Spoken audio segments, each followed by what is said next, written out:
First-time home buyers who say they were sold defective homes. This woman says her ceiling collapsed months after she moved in. Several issues that impacting a number of neighbors. We're talking about the smell of sewage in their homes. HVAC issue, cracks occurred while these properties were still under warranty, and they're blaming the developer for not making repairs. Let's go. Channel 2 Action News investigates. South Fulton homeowners say they're stuck with defective homes after learning their properties failed inspection before they purchased them. Channel 2 investigative reporter Ashley Lincoln went inside the homes that the owners say they're scared to live in now. Ashley. Yeah, we're talking about major overhauls that'll cost homeowners thousands, like rewiring, fixing plumbing issues, and addressing a long list of other defects. Wow. So I'm going to stop that real quick. The houses failed inspection before they even moved in.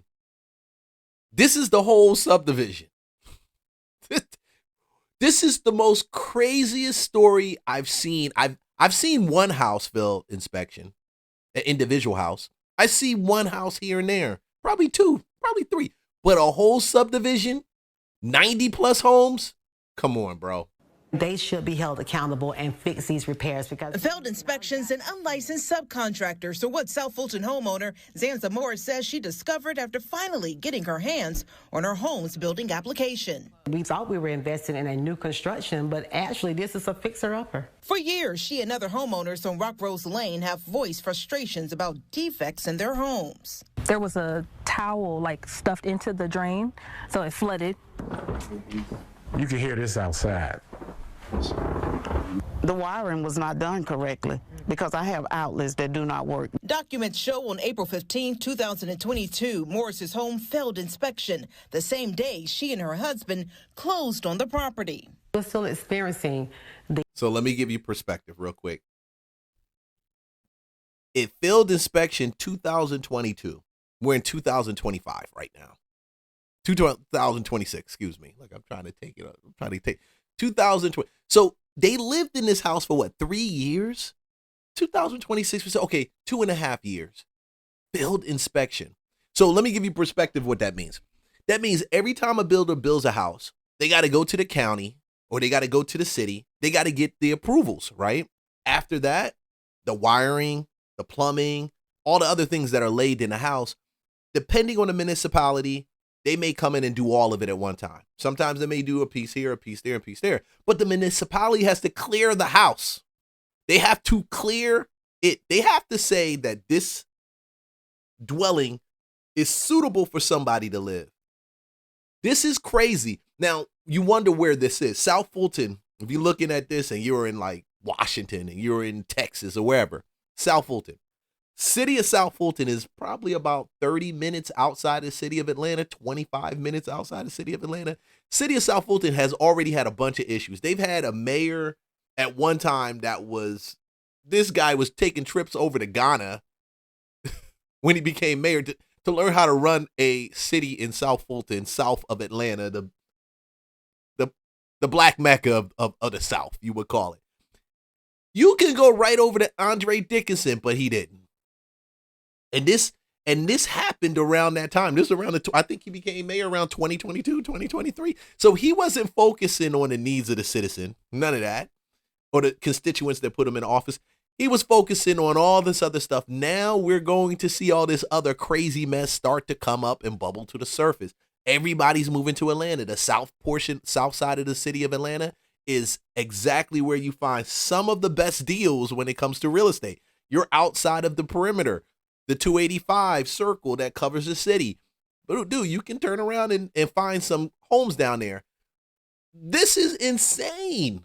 And I've sold a bunch of new construction property in my whole span of being an agent. I've never seen anything like this before. The issues with it not being safe. And Morris says since we last visited her, she's now dealing with major electrical issues in her kitchen. She says when the lights come on, they don't get as bright and they continue to flutter. And I hear this wiring is out. We can't even remove that. I tried contacting the developer, Lottie Banjo, Monday and got no response. In 2023, he had this to say. Construction floor, we gave them the certificate of occupancy. I reached out to the city of South Fulton to Oh, no. Hell no. Hell no. Hell no. Hell no. I couldn't pay 200 and something $1,000 and find this mess in my house. If her lights are dimming out like that when you turn it on, you got wires that are crossing each other somewhere in the rehab. Somewhere when they built it together, the wires are crossing each other. And you're right, it's not a new construction. This literally is a rehab. This is all the stuff you focus in a rehab. As county's homes were allowed to receive occupancy permits. It hasn't responded. The Secretary of State's office told me its board is investigating an unlicensed practice complaint for this development. Starting with City of South Fulton, they're not checking to make sure that that subcontractor license is accurate. Moore says the city has checks and balances in place to protect homeowners and continues to question how these homes were allowed to be sold. I really feel that as a constituent, my city council, my City of South Fulton failed us. And Moore says she's also filed a complaint with the state's real estate commission against the developer's realtor, who she says was aware the homes weren't up to code before being sold. You got to prove something like that, that she was aware, because she's not part of the building process. It's going back to the builder. This is the most insane thing. You're talking about 90 plus homes that never passed inspection. Jesus.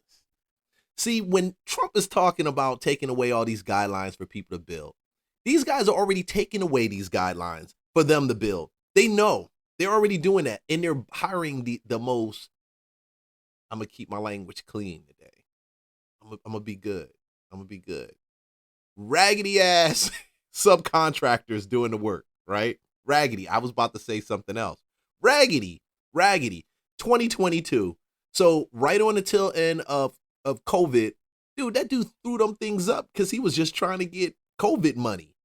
Right there in that 2021, 2022 time, we saw houses flying off the shelf. I mean, you saw deals. I did rehabs and $36,000 over rehab budget stuff, not rehab budget, over asking price.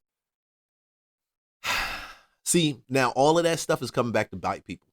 It's coming back to get you. It's coming back to get the guys who put it on the market and sold it, and then also the ones who bought it. And the messed up part is that 90% of the time, these guys have agents, and the agent is supposed to tell you, like, give you at least some idea, or at least be in the exchange with the other agent for the builder that the house is buildable, that everything's good to go. But who really thinks about that? When you are the builder, like, who really thinks about it when you go into a new construction place? Nobody thinks you're going to go get a house that's not even permitted. Ugh. Oh my goodness. God.